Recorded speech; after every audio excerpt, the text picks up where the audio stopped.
Salut à toutes, salut à tous, bienvenue ici sur le plateau de TVM où les ados prennent la parole pour nous donner leurs conseils lecture. Et aujourd'hui ce sont Louise et Thomas qui sont avec moi. Louise d'abord, bonjour. Bonjour. Et Thomas, salut Bonjour. Thomas. Merci à vous deux d'être avec nous. Il y a également une invitée qui va nous accompagner tout au long de cette émission. C'est vous Catherine, bonjour. Bonjour. Vous êtes libraire à Colibri, qui est une librairie spécialisée dans la vente aux collectivités, c'est ça ? Exactement, on travaille avec les médiathèques, les crèches, les écoles, les conseils généraux, etc. Voilà, et c'est vous qui fournissez notamment les livres au club de lecture L'écrit des ados, auquel vous participez, Louise et Thomas. Et donc, nos deux invités, Catherine, ils ont des questions à vous poser. Ce sera tout à l'heure dans le Téquitois. Vous allez également vous livrer un match tout à l'heure, Louise et Thomas. Ce sera dans le dos à dos. Vous nous donnerez vos points de vue sur un livre que va nous proposer tout à l'heure Catherine. Donc, mais tout de suite, on démarre cette émission avec les coups de cœur.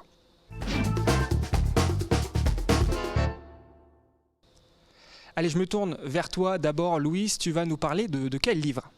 Alors, je vais vous présenter Plein Gris, donc de Marion Brunet. C'est aussi l'autrice de Sans foi ni loi, qui a été pépite d'or au Salon du Livre de Montreuil. Et donc, c'est un huis clos au sein d'un voilier. Voilà, tu vas nous expliquer dans le détail tout à l'heure l'histoire et surtout nous expliquer pourquoi tu as un coup de cœur pour ce livre. Thomas, je me tourne également vers toi. Ton coup de cœur à toi, c'est quoi ? Moi, je vais choisir Dog, qui est un livre écrit par Nathalie Bernard et Frédéric Portalet. Nathalie Bernard et Frédéric Comme je t'ai piqué Portalet. le livre, tu l'as plus sous les yeux. Voilà.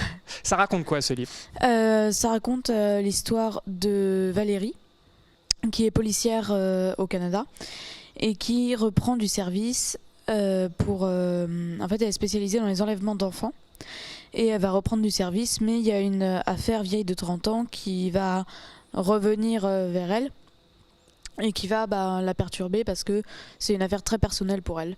Qu'est-ce qui fait que ce livre-là t'a parlé à toi particulièrement ? Pourquoi tu as eu un coup de cœur là-dessus ? Parce que d'abord, il y a deux points de vue. En fait, il y a un point de vue il y a deux histoires. Il y a le point de vue de Valérie et le point de vue d'une personne qui s'est fait enlever, parce que Valérie, elle est spécialisée dans les enlèvements d'enfants. Et du coup, il y a ces deux points de vue, et j'aime bien quand il y a deux histoires dans le même livre, mais qui, au final, vont se rejoindre. Et aussi, j'ai bien aimé ce côté sombre et ce côté triste de l'histoire, parce que c'est ce qui m'intéresse. J'aime pas ce qui est drôle dans les livres. D'accord. Un peu dark. Voilà. Tu le conseilles donc à tout le monde, ce livre ? Oui. Ok. Oui, il est très bien écrit. Ça s'appelle Dog, c'est donc signé Nathalie Bernard et Frédéric Portalet. Je me tourne vers toi, Louise, donc pour ton coup de cœur de cette année. On est sur des coups de cœur assez larges. Ça s'appelle Plein Gris, c'est donc signé Marion Brunet. Le pitch ? Alors, en fait, c'est 5 adolescents qui se retrouvent, ils viennent de passer le bac, ils veulent partir en vacances, donc avec le voilier d'une d'entre elles, des grands-parents d'une d'entre elles, et donc ils partent tous les 5 sur la mer, mais il va y avoir une tragédie. Il y en a un qui tombe à l'eau, donc Clarence, qui est considéré comme le leader du groupe, donc c'est lui qui prend toutes les décisions, qui mène les autres. Et donc il va tomber à l'eau, il va mourir, et donc dès le début du livre. Et le livre va alterner donc entre moments où ils sont sur la mer, donc dans la tempête, où ils doivent gérer la situation, etc. Et les moments du passé, où on revoit donc à la fois les moments où ils se sont rencontrés, etc. Et des moments du voyage avant. Ça veut dire qu'on passe tout le livre sur l'eau, c'est ça ? On est sur le bateau tout le long du livre ? En dehors des flashbacks, donc. Et il y a aussi plusieurs points de vue, on voit les points de vue de plusieurs personnages, mais ici, donc tous écrits par la même personne, vu qu'il n'y a qu'une seule autrice. Qu'est-ce qui fait que tu as eu un coup de cœur particulier sur ce livre ? Tu as le pied marin toi-même, je sais pas, tu as déjà fait plein de croisières ? Non, pas du tout. Non, ce que j'ai préféré, c'était l'aspect psychologique, entre guillemets. Enfin, l'auteur n'est pas du tout psychologue ni rien, mais on analyse les émotions des personnages, et notamment donc, de Clarence, dont je parlais. L'héroïne, entre guillemets, je dirais que c'est peut-être la personne la plus importante du livre, qui s'appelle Emma, et amoureuse de Clarence, mais elle va découvrir, on va voir dans les flashbacks qu'en fait elle découvre un aspect plus sombre de Clarence, où il est peut-être plus plus dangereux entre guillemets et donc on voit comment leurs relations se détériorent et donc toutes les relations du groupe qui sont aussi fondées autour de ça et donc c'est quelque chose que j'ai particulièrement apprécié dans ce livre. Voilà, c'est donc le conseil de lecture de Louise Plein Gris signé Marion Brunet. Catherine, je me tourne vers vous, ces deux livres, vous les connaissez ? C'est un vrai bonheur. Il y a beaucoup de suspense, on les lâche pas. Moi, je les ai lus en une nuit. Enfin bon, voilà, c'est excellent. Et Nathalie Bernard a fait plein de livres aussi, de polars comme ça, qui se passent à Montréal ou au Canada. Et c'est passionnant, en fait. Voilà, c'est donc ça pour le mot sur Dog, le coup de cœur de Thomas. Catherine, vous allez passer, j'allais dire, sur le grill parce que c'est l'heure maintenant de notre interview. Place au Téquitois. Donc on a déjà une partie de la réponse, on l'a dit tout à l'heure, vous êtes libraire à la librairie Colibri, qui est donc spécialisée dans la vente aux collectivités, et c'est vous qui faites le relais finalement avec le club de lecture L'écrit des ados, qui a donc proposé les livres, et forcément nos jeunes, Louise et Thomas, ont des questions à vous poser. On commence avec toi, Louise. Moi, j'avoue que je me posais une question, c'est que souvent quand on pense aux libraires, on peut penser aux personnes donc, qui nous conseillent des livres quand on veut aller en acheter un ou en offrir un à quelqu'un, etc.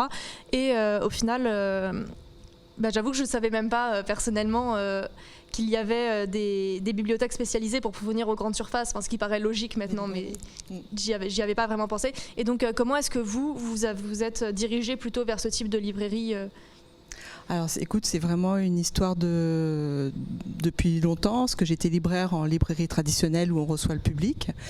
Donc j'ai toujours été en jeunesse, du bébé au jeune adulte. Et là, c'était l'opportunité en fait de travailler pour Colibri et puis d'avoir une autre vision en fait de la librairie en fait. Et de travailler avec des professionnels, les bibliothécaires, les écoles. Les éducatrices en crèche, les PMI, voilà, tout ce genre de public différent. Ça vous manque pas le contact, le contact au lecteur direct ? Vous pouvez savoir les retours de manière plus personnelle peut-être. Oui, exactement. Alors c'est vraiment le seul point noir, négatif, pas noir parce que c'est pas non plus l'horreur, mais le point négatif de ce métier ici à Colibri, c'est que je ne vois pas de public et surtout pas de jeunes. Donc avant je heureusement conseillais... il y a Saliquois, on peut les rencontrer exactement à la télé. Voilà, c'est ça. Mais avant je conseillais les jeunes, que ce soit les tout petits, les plus grands, les 6-8 ans, enfin tous les âges jusqu'à ados, et j'adorais ça en fait. Il y a la grande question qui se pose évidemment, c'est de savoir comment vous choisissez les livres que vous mettez entre les mains de l'écrit des ados. Comment se passe le travail en amont ? Alors en fait, je reçois des représentants des maisons d'édition chaque mois, assez régulièrement, une fois par mois ou suivant leur production 2 ou 3 fois par an, ça dépend des éditeurs en fait, mais en général c'est une fois par mois, et ils me proposent les parutions des livres 2 à 3 mois en avance. Donc j'ai un choix particulier, c'est-à-dire que soit, alors j'ai des coups de cœur évidemment suivant les éditions, évidemment. Et on va en parler, vous aurez 3 coups de cœur à nous proposer à la fin de cette émission. Voilà. Très bien. Thomas, une dernière question. Vous fournissez d'autres clubs de lecture comme le nôtre, et est-ce que l'écrit des ados c'était votre premier que vous fournissiez ? Non, parce qu'en fait, il y a plusieurs médiathèques qui ont des clubs ados et à chaque fois, j'ai même été à Malakoff une fois pour assister à une rencontre, comme j'ai fait une fois avec Montreuil. Et c'était vraiment très intéressant parce que ça me replongeait vraiment dans le contact avec le public et ça, c'est passionnant, quoi. Bon, vous n'êtes pas les seuls, mais vous êtes les meilleurs, c'est ce qu'on va se dire. Complètement. À l'écrit des ados à Montreuil, évidemment. Allez, la dernière partie maintenant de cette émission, vous allez vous affronter quasiment, échanger, discuter en tout cas autour d'un livre dans le dos à dos tout de suite.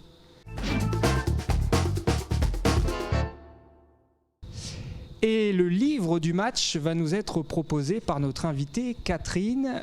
De quoi on va parler ? De quoi Louise et Thomas vont parler ? De quel livre ? Alors nous allons parler de À quoi rêvent les étoiles de Manon Fargeton, qui est paru chez Gallimard. Et c'est l'histoire d'une rencontre de 5 personnages, donc des adultes. Il y a 3 adultes et 2 adolescents qui ont chacun une histoire particulière, qui sont souvent seuls avec leurs problèmes, leurs histoires d'avant. Et ces 5 personnages vont se réunir autour d'un fait particulier. Voilà. Ok, on n'en dit pas plus donc pour garder le suspense. Thomas, t'as pensé quoi de ce livre ? Moi je l'ai beaucoup aimé parce que comme j'ai dit pour Doc, j'aime bien les histoires avec plusieurs histoires à l'intérieur mais qui ont un lien. Et là du coup il y a 5 personnages qui sont en même temps complètement différents parce qu'ils n'ont pas les mêmes histoires, les mêmes problèmes, mais en même temps ils ont tous un point commun, c'est qu'ils sont seuls. Et du coup ça m'a beaucoup plu ce côté-là de plusieurs histoires mais qui se rejoignent, qui ont des points communs tout en étant très différentes. Louise, ton point de vue sur le livre? Alors moi j'ai lu beaucoup de livres de Manon Fargeton et en général c'est des livres qui me plaisent beaucoup. Du coup quand celui-là est sorti j'ai voulu le lire très rapidement et au final c'est un livre qui m'a peut-être déçue par rapport aux autres livres de Manon Fargeton, même si c'est un livre qui est au final plutôt bien, mais moi il m'a quand même déçue par rapport à ses autres œuvres. Qu'est-ce qui t'a déçu en particulier? Je pense notamment au niveau de l'engagement de ces livres. D'habitude on retrouve beaucoup de thématiques, que ce soit le féminisme ou que j'ai en tête par exemple la lutte contre la drogue ou ce genre de sujets. Et ici j'ai trouvé que c'était moins présent peut-être dans ce livre-là que dans les autres, que c'était plus plat, j'ai trouvé, moins profond, qui posait moins de questions peut-être. Thomas, t'as trouvé ça plat? Pas assez d'engagement dans ce que dit Louise? Moi j'ai lu un seul livre de Manon Fargeton à part celui-là, qui était Quand vient la vague. Mais du coup, j'étais pas habituée au style de Manon Fargeton. Et du coup, je pense que j'ai pas pu être déçue d'elle parce que je la connaissais pas trop. Tu la découvrais sur ce livre-là, quoi? Oui, en quelque sorte. Catherine, votre point de vue à vous? Moi, j'ai beaucoup aimé parce qu'en fait, c'est de très belles rencontres entre 5 solitudes. Et voilà, on rencontre ces gens, on a envie de les rencontrer, en fait, quelque part, et de les rassurer, de les cajoler pour leur donner du bien, en fait, parce qu'ils sont assez malheureux, certains. Voilà, ça s'appelle donc À quoi rêvent les étoiles. On va terminer cette émission, je l'annonçais tout à l'heure, Catherine, avec vos coups de cœur. Vous êtes venus avec 3 livres que je vais montrer et que je vais vous laisser évidemment commenter. On démarre avec celui-ci. Scarlett et nos vagues de Alain Damasio. Alors ça, c'est une petite merveille. On est plutôt dans le futur. Alors, qui pourrait nous concerner, est-ce que ça peut se passer maintenant? C'est une histoire d'un homme qui vit sa vie à travers son portable. Donc impressionnant. Incroyable. Et il se fait agresser et on lui vole son portable. C'est comme si on lui volait sa vie parce qu'il ne peut plus rien faire. Il ne sait pas comment rentrer chez lui parce qu'il ne connaît pas le chemin. Il n'a plus de contact, il n'a plus rien. Donc ça va être tout le sujet du livre et savoir comment il va s'en sortir pour pouvoir vivre en fait correctement. Et il s'aperçoit, je ne vais pas vous faire la fin parce que quand même, il y a du suspense. Voilà, mais en tout cas, téléphone portable. Ne divulgage pas. Pardon ? Il ne faut pas divulgacher. Non. Exactement. Voilà, les téléphones portables, je crois que la problématique, on la connaît tous. Le deuxième livre avec lequel vous êtes venus? Alors, je vous ai apporté un premier livre un peu doudou, on va dire, quelque part, parce que par les temps qui courent, on a besoin d'histoires d'amour et de belles histoires de rencontres aussi. Celui-là, c'est Et pourtant le bonheur est là de Enrico Galliano. Et c'est l'histoire de, je ne sais plus son prénom. Gioia. Merci beaucoup. C'est écrit derrière. Donc, Exactement. Qui a une vie très particulière. Elle se crée des mots particuliers. Elle est assez seule, mais en même temps, elle est ouverte, mais elle ne va pas à la rencontre des gens. Et puis elle rencontre un jeune homme qui s'appelle Lo, si je me rappelle bien. Oui, c'est ça. Voilà. Et sa vie va changer. Je ne vous en dis pas plus parce que c'est pareil, mais c'est des très très belles rencontres. On a envie vraiment de la rencontrer, cette jeune femme, parce qu'elle a un univers magique et rêveur. Allez, en un mot, le dernier livre, le troisième et dernier livre. Alors, je l'ai fini ce matin. C'est L'amour en 3 questions de Jennifer Schmidt. C'est l'histoire d'un jeune homme qui, en fait, la veille d'un départ, d'un cadeau où il doit faire... Alors, lui, il habite en Angleterre et il doit partir avec sa petite amie depuis 3 ans aux États-Unis pour faire New York-San Francisco en train. Donc, un voyage assez romantique, sauf qu'elle le largue la veille du voyage. Pas de bol. Et il doit trouver quelqu'un qui a le même nom, parce que le billet n'est pas accessible, il est à 2 personnes, et il doit trouver quelqu'un qui a le même nom de famille et le même prénom qu'elle, parce que sinon il ne peut pas partir en voyage. Donc il fait une annonce, enfin il envoie un message par internet, et il pose 3 questions. Et il va choisir la personne qui va faire le chemin avec lui. Et c'est magique. Une belle histoire d'amour. Louise, parmi les 3, il y en a un qui te parle plus de ceux qui ont été présentés? Vous m'avez tenté avec le 3e. Excellent. Déjà, elle doit avoir un nom très banal pour qu'il y ait plusieurs candidates. Et oui. Et oui, complètement. Ouais. Oui, parce qu'il faut D'accord. qu'elle trouve un homonyme, c'est ça. C'est ça, exactement. Un Alors, homonyme qui a envie de faire New York-San Francisco en train. c'est ça. La Avec première elle. personne qui le contacte, quand même, c'est une dame de 84 ans, quand même. Hein. Mais elle a un petit problème d'oignon au pied. Alors, elle va décliner le voyage. Et en fait, la deuxième, ça sera donc la deuxième. Et c'est magique. D'accord, je vois. Thomas, parmi les trois, il y a un livre qui te parle plus. Pareil, l'amour en 3 questions. Pourquoi? Parce que ça semble en même temps une belle histoire, mais en même temps ça semble assez drôle. Normalement cette situation n'arrive pas. C'est clair. On fait le voyage avant de larguer la personne, Voilà. quand on est censé. Et du coup, ouais, je pense que ça serait ça. Ben voilà, finalement, il va faire l'unanimité. Donc ce dernier livre, Traverser les Excellent. États-Unis en train avec une parfaite inconnue, peut-être pas le meilleur plan de l'été. C'est donc signé Jennifer E. Smith. Merci à tous les trois d'être venus sur ce plateau pour parler littérature ensemble. C'était le tout premier numéro de Saliquoi, peut-être le début d'une longue aventure. Merci à vous trois d'être venus. Merci à tous de nous avoir suivis. On vous dit évidemment à très vite sur TVM. Salut. Au revoir. Au revoir. Au revoir.